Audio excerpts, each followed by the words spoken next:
नमस्कार विद्यार्थी मित्रांनो आणि स्वागत आहे तुमचं प्रदीप रावसाहेब या आपल्या यूट्यूब चॅनलवर, जिथं गणिताला आपण एकदम सोपं करून टाकतो. आपण सुरुवात केलेली आहे इयत्ता 7वी स्कॉलरशिप परीक्षेच्या तयारीला आणि त्यातील गणित विषयातील आतापर्यंत आपण 2 घटक पूर्ण पाहिलेले आहेत. दुसऱ्या घटकाचे 2.4 पर्यंतचे सर्व स्वाध्याय पाहिलेले आहेत. आज सुरुवात करतोय नवीन घटकाला, घटक क्रमांक 3, जो आहे परिमेय संख्या व त्यावरील क्रिया. परिमेय संख्यांची आपण ओळख करून घेतलेली आहे, पण त्यांच्या आणखी खोलात आपण जाणार आहोत आणि त्यावर गुणाकार, भागाकार, बेरीज, वजाबाकी या सर्व क्रिया कशा करायच्या हे देखील आजच्या व्हिडिओमध्ये पाहणार आहोत. व्हिडिओला सुरुवात करण्यापूर्वी चॅनलवर जर नवीन असाल तर चॅनलला सबस्क्राईब करून घ्या, म्हणजे यापूर्वीचे आणि यानंतर येणारे व्हिडिओज देखील आपल्यापर्यंत पोहोचत राहतील. त्यासोबतच हे व्हिडिओज आपल्या मित्रांसोबत देखील शेअर करायला विसरू नका. चला तर मग सुरुवात करूया. घटक क्रमांक 3, परिमेय संख्या व त्यावरील क्रिया. मागील घटकामध्ये आपण परिमेय संख्यांची ओळख करून घेतली होती की p/q या स्वरूपात जी संख्या लिहिली जाते अंश छेद रूपामध्ये, की जिथे p आणि q हे पूर्णांक संख्या असतात आणि q ची किंमत जी आहे ती 0 नसते, अशा संख्यांना आपण परिमेय संख्या असं म्हणलेलो होतो.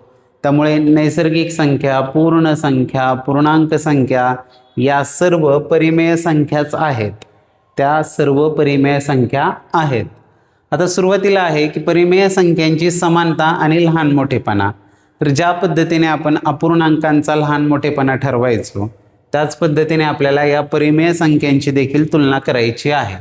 इथं उदाहरण म्हणून दिलेलं आहे a/b. हे आहेत a/b आणि दुसरी संख्या आहे c/d. आणि या दोन संख्यांची आपल्याला जर तुलना करायची असेल तर आपण काय करायचो? आतापर्यंत जेव्हा अपूर्णांकांची तुलना करायचो तेव्हा या अंशाला दुसऱ्या संख्येच्या छेदाने गुणायचो आणि दुसऱ्या संख्येच्या अंशाला पहिल्या संख्येच्या छेदाने गुणायचो. म्हणजेच इथे काय a गुणिले d हा गुणाकार इकडे आणि b गुणिले c हा गुणाकार इकडे असायचा. आणि त्यानंतर आपण या दोन गुणाकारांची तुलना करायचो की अंश आणि छेदांचा तिरकस गुणाकार करा, a गुणिले d आणि b गुणिले c तपासा. ad आणि हे bc हा गुणाकार तपासायचा आहे. आता या गुणाकारामध्ये काही कंडिशन आहेत. जर ad बरोबर bc आला तर त्या दोन्ही संख्या समान असतात. जसं अपूर्णांकात होतं तसंच परिमेय संख्यांमध्ये, म्हणजे इथे 2 अपूर्णांक आहेत 3/4 आणि 6/8. इथे जर तिरकस गुणाकार केला तर 3 गुणिले 8 हे होणार आहे 24. इथे झाले 24 आणि हे 4 गुणिले 6 यांचा गुणाकार इकडे 4 गुणिले 6 देखील होणार आहे 24. म्हणजेच इथं काय झालं, ह्या दोघांचाही गुणाकार समान आलेला आहे. म्हणजेच हे दोन्ही अपूर्णांक काय आहेत? समान आहेत. तर दुसरी कंडिशन आहे, जर AD is greater than BC आले. आता AD BC यात जर तुम्हाला गोंधळ होत असेल तर त्या भानगडीत पडू नका, एवढं काय अवघड नाही. याच्या अंशाला त्या छेदाने गुणायचं आणि त्याच्या अंशाला याच्या छेदाने गुणायचं आणि जो काही गुणाकार येईल त्याची तुलना करायची. एवढं साधं सोपं आहे. ह्या -3ला आपण 6ने गुणणार आहोत. -3 × 6 आणि 6 त्रिक होतात 18 आणि चिन्ह वेगळे आहेत म्हणजे ते ऋण 18 येणार आहेत. या -5ला या दुसऱ्या संख्येच्या छेदाने गुणणार आहोत. -5 गुणिले 4 आणि हे -5 गुणिले 4 केल्यानंतर हे येणार आहेत -20. हे आले -20. मग -18 मोठे की -20 मोठे? काही करून चूक करायची नाही. -18 मोठे की -20 मोठे? जेव्हा कधी अशी तुलना करायची, संख्या रेषा डोळ्यासमोर आणायची. उजवीकडे असणारी संख्या मोठी असते, डावीकडे असणारी संख्या लहान असते. -18 जे आहे ते इथे येतील, -20 जे आहेत हे त्याच्या डावीकडे जाणार आहेत. म्हणजे -18 जे आहेत ही मोठी संख्या आहे. -18 मोठे आहेत -20 पेक्षा, म्हणजेच -3/4 हा अपूर्णांक मोठा आहे -5/6 पेक्षा. लक्षात येतोय तुमच्या? याच्या अंशाला त्याच्या छेदाने गुणा आणि त्याच्या अंशाला याच्या छेदाने गुणा. दोन्हीकडले गुणाकार लिहा आणि त्यांची तुलना करा आणि फायनली ठरवा. आता तिसरं आहे, जर उजवीकडला गुणाकार जास्त आला, म्हणजे दुसऱ्या परिमेय संख्येच्या अंशाला गुणल्यावर जर गुणाकार जास्त आला तर काय? इथे पहा काय होईल, 3ला या 6ने गुणणार आहोत, 3 गुणिले 6 ते आले 18. इथे 5 गुणिले 4 हे येणार आहेत, 5 गुणिले 4 किती येतील 20. आता 18 आणि 20 दोन्ही सुद्धा पॉझिटिव्ह आहेत, 20 मोठे आहेत 18पेक्षा, म्हणजेच 5/6 हा अपूर्णांक मोठा आहे 3/4पेक्षा. या पद्धतीने आपण परिमेय संख्यांची तुलना आणि त्यांचा लहान मोठेपणा ठरवू शकतो. परिमेय संख्यांची तुलना करण्यासाठी साधी सोपी गोष्ट पुन्हा एकदा सांगतोय की एका परिमेय संख्येच्या अंशाला दुसऱ्या परिमेय संख्येच्या छेदाने गुणा, तो गुणाकार मांडा. दुसऱ्या परिमेय संख्येच्या अंशाला पहिल्या परिमेय संख्येच्या छेदाने गुणा, तो गुणाकार मांडा. त्या दोन गुणाकारांमध्ये तुलना करा की त्यात कमी जास्त कोण आहे. जो मोठा असेल म्हणजेच ज्या ठिकाणी गुणाकार जास्त असेल तो अपूर्णांक मोठा असतो. तर अपूर्णांक म्हणतोय, पण ह्या म्हणजेच काय आहेत, परिमेय संख्या आहेत की ज्या आपण अपूर्णांक रूपामध्ये ज्यांचं लेखन करत असतो. चला जाऊया पुढे. इथपर्यंत आपल्याला क्लिअर झालं असेल. आता तुलना करण्याचे काही महत्त्वाचे नियम आहेत तर ते आपल्याला समजावून घ्यायचे आहेत. वास्तविक हे नियम आपण समजावून घेतलेत आणि यांचा वापर करून तुलना देखील केलेली आहे की समान छेद असतील तर तुलना करताना काय आणि ऋण संख्यांची तुलना करताना काय, हे महत्त्वाचं. समान छेद असतील म्हणजे 1/12 आहे आणि 5/12 आहे, म्हणजे 12 छेद समान आहे. म्हणजे छेद समान असल्यावर ज्याचा अंश मोठा असतो ती संख्या मोठी असते आणि ज्याचा छेद लहान असतो ती संख्या, म्हणजेच ही परिमेय संख्या आहे, ती संख्या लहान असते. हे समजून घ्यायचं असेल तर कसं पहा. हे समजून घेण्यासाठी एकदम सोपं उदाहरण पहा. एक परीक्षा होती, एका विद्यार्थ्याला 12पैकी 1 मार्क पडले आणि दुसऱ्याला 12पैकी 5 मार्क पडले. तर कुणाला जास्त मार्क पडले, तर निश्चितच 12पैकी 5 मार्क ज्याला पडले त्याचे मार्क हे जास्त आहेत. 12पैकी 5 छेद काय सांगतो आपल्याला, एकूण किती भाग केलेले आहेत ते समान भाग. आणि जेव्हा छेद वेगळा असेल तेव्हा काय करायचं, तर ते आपण आधीच पाहिलं की छेद वेगळा जर असेल तर काय करतो आपण, एका संख्येच्या छेदाने दुसऱ्या संख्येच्या अंशाला आणि दुसऱ्याच्या अंशाला पहिल्या संख्येच्या छेदाने गुणतो आणि गुणाकारांची तुलना करतो. ऋण संख्यांची तुलना करताना आपल्याला विशेष काळजी घ्यायची आहे, कारण ऋण संख्यांची तुलना करतानाच आपल्या चुका होतात. धनसंख्यांच्या एकदम उलटे नियम ऋण संख्यांना आहेत. ते म्हणजे कसं पहा, -3/4 आणि -8/4 यांची जर आपल्याला तुलना करायची असेल तर दोघांचाही छेद 4/4 समान आहे. मग आपण अंशांचा विचार करणार आणि अंशांचा विचार केल्यावर तुम्हाला दिसेल -8 मोठा आहे असं कदाचित वाटू शकतं. तर तसं करायचं नाही. जेव्हा कधी पूर्णांक संख्यांची तुलना करण्याची वेळ येईल आपल्यासमोर संख्या रेषा आलीच पाहिजे आणि संख्या रेषेवर -3 कुठे असतील हे इमॅजिनेशन करायचं की -3 इथं असतील, -8 इकडे असतील. मग यांच्यापैकी मोठं कोण आहे, जो उजवीकडे असतो तो मोठा असतो, जो डावीकडे असतो तो लहान असतो. -3 मोठा आहे म्हणून -3/4 हा अपूर्णांक मोठा आहे -8/4 पेक्षा. लक्षात येते, यामध्ये कोणतंही कन्फ्युजन ठेवायचं नाहीये. चला जाऊया पुढे. पुढे आहे परिमेय संख्यांवरील क्रिया आणि त्यामध्ये आहे बेरीज आणि वजाबाकी.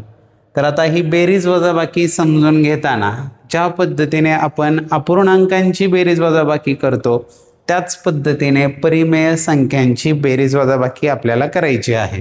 बेरीज करत असताना जर समच्छेद अपूर्णांक असतील म्हणजे दोन्ही अपूर्णांकाचे छेद जर समान असतील म्हणजे 3/7 अधिक 2/7 करायचे आहेत, तर ही अपूर्णांकांची बेरीज करताना आपण काय करतो, छेद आहे तसा लिहितो आणि अंशांची बेरीज करतो. 3 अधिक 2 झाले 5/7. हे बेरजेचं ठीक आहे, समान अंश असल्यावर त्याची बेरीज करणे वजाबाकी करणे या गोष्टी आपल्याला येतात. पण चिन्ह जर वेगळी असतील तर मग कशी करायची बेरीज वजाबाकी हे आतापर्यंत आपण करत आलेलो आहोत की त्याचा सममूल्य अपूर्णांक मिळवून आपण करत आलेलो आहोत. पण इथे आता आपल्याला फक्त 2च संख्यांची बेरीज नाही करायची, तर आपल्याला 3 संख्यांची बेरीज वजाबाकी सोबत करायची आहे. त्यासाठी इथे एक नमुना उदाहरण घेतलेलं आहे आणि आता हे उदाहरण एक वेगळ्या पद्धतीने आपण सोडवणार आहोत. तर यांचे छेद काय आहेत, 4 आहे, 6 आहे, 2 आहे. मग या प्रत्येकाचा सममूल्य अपूर्णांक शोधताना कधी कधी आपण काय करतो, याच्या छेदाने याच्या अंशाला गुणा, याच्या छेदाने या अंशाला गुणा आणि मग बेरीज करतो.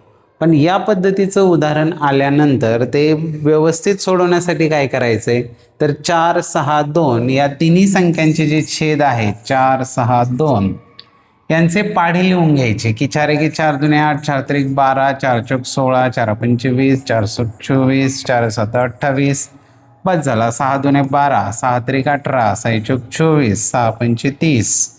इथे बे दुने 4, बेत्रिक 6, बेचौक 8, बे पंचे 10, बेसट 12, बेसाती 14, बे आठे 16. ठीक, एवढे झाले. आता तिघांच्याही पाड्यामध्ये कॉमन असणारी संख्या आपल्याला पाहिजे आहे. तिघांच्याही पाड्यात असणारी 4, 2 आणि 4 मध्ये आहे पण 6 मध्ये नाही. तर इथे आपल्याला 12 दिसतोय. हे 12, हे 12 आणि इथे 12. ही तिघांच्याही पाड्यामध्ये समान असणारी लहानात लहान संख्या आहे की ज्यालाच आपण काय म्हणतो, लसावी, लघुत्तम सामायिक विभाजक. म्हणजेच या तीनही संख्यांचा छेद आपण किती करू शकतो, 12 करू शकतो. मग यांचा छेद जर केला 12 तर अंशांमध्ये काय होईल, तर इथे 12 होण्यासाठी कितीने गुणावं लागेल, 4 त्रिक 12, 6 दुने 12 आणि बे सख 12 याने गुणायचं आहे. आता गुणाकार करताना आपण छेदाला तर गुणणारच आहोत. तिघांच्याही छेदांना या संख्यांनी गुणल्यानंतर त्यांचा छेद 12 होणार आहे. पण अंशांना कितीने गुणायचे ते आपल्याला इथं कळले. आता 3 त्रिक झाले 9, हे -9 प्लस 5 दुने हे झाले 10 आणि इथे 6 एके 6. हे लक्षात आलंय का? हे छेद 12 मी डायरेक्ट तिघांचा कॉमन लिहून टाकला. तो असं लक्षात नसेल आला तर तो सेपरेट लिहून दाखवतो की याचा छेद 12 करण्यासाठी 4 त्रिक 12 म्हणजेच इथं -3/4 याच्या अंश आणि छेद दोघांनाही आपण 3 ने गुणत असतो. इथे 5/6, 6चे 12 होण्यासाठी 2 ने गुणतोय तर 5लाही 2 ने गुणणार. इथे 1/2 बे सख 12 त्यामुळं 1ला पण आपण 6 ने गुणणार. अगदी डिटेलमध्ये स्टेप मांडली. परीक्षेत एवढा वेळ नसतो आपल्याला. हे सगळं आता आपलं मेंटल मॅथ्स म्हणजे मनातल्या मनात या प्रक्रिया होणं अपेक्षित आहे. हे म्हणजेच होतील -9/12 अधिक हे 10/12 अधिक हे 6/12 म्हणजेच यांचा छेद समान झालेला आहे 12-12.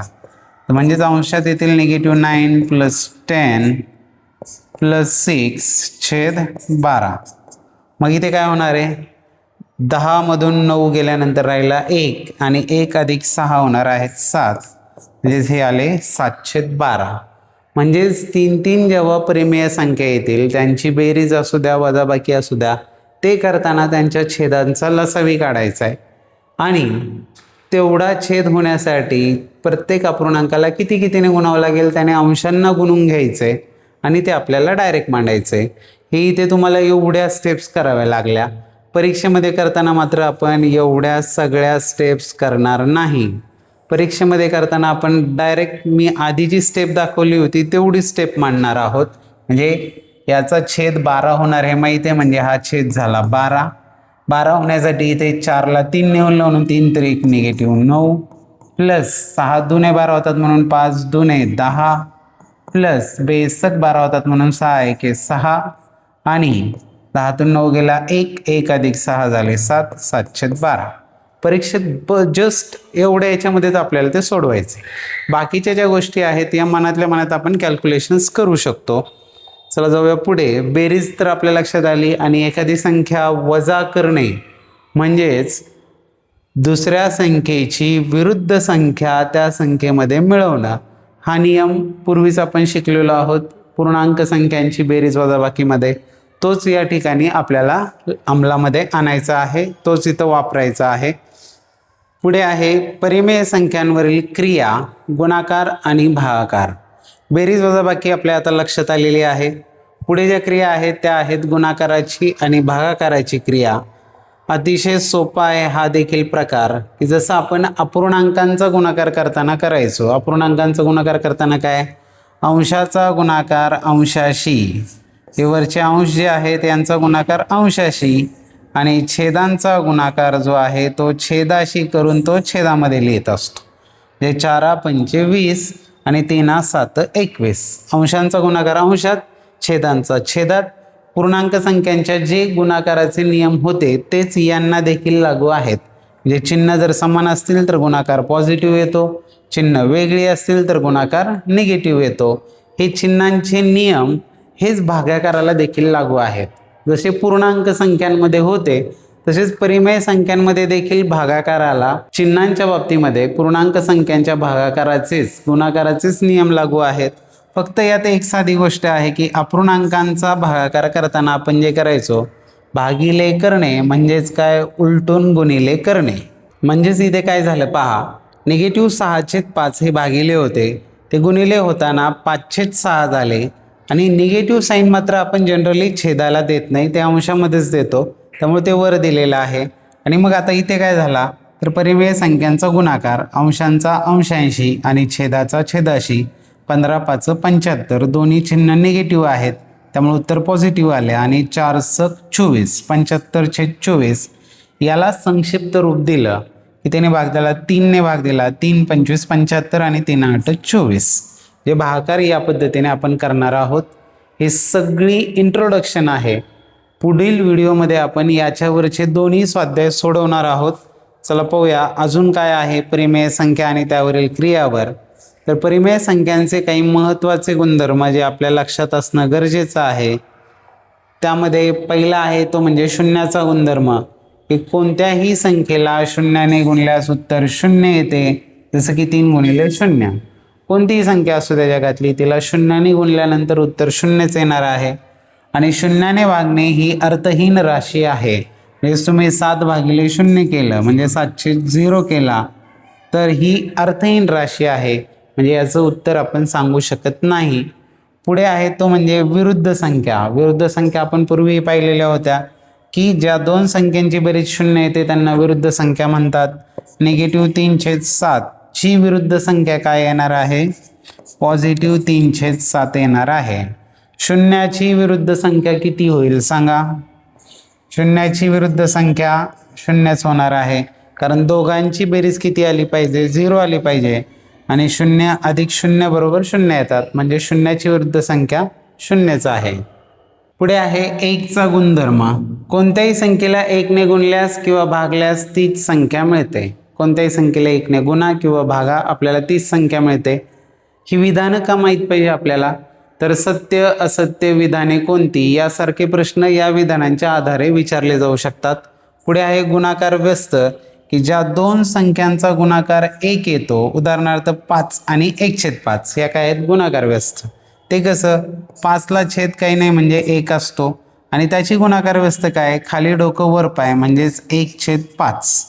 मग 5/1 × 1/5 यांचा जर गुणाकार केला तर तो 1 येतो. 5ला 5 गेले आणि 1/1 × 1/1 म्हणजे 1/1. थोडक्यात काय, गुणाकार व्यस्त ज्याला आपण रेसिप्रोकल किंवा मल्टिप्लिकेटिव्ह इन्व्हर्स म्हणतो, हा काढताना काय करायचं आहे, खाली डोकं वर पाय हे करायचं आहे. तर हे इथपर्यंत सहज सोपं आहे. यातला एक चॅलेंजिंग प्रश्न विचारतो, 0 या संख्येचा गुणाकार व्यस्त किती सांगा. शून्याचा गुणाकार व्यस्त किती, तर जसं आपण पाहिलं शून्याची विरुद्ध संख्या 0च आहे, तसा 0 या संख्येचा गुणाकार व्यस्त किती, 0च आहे असं वाटतंय का, पण नाही.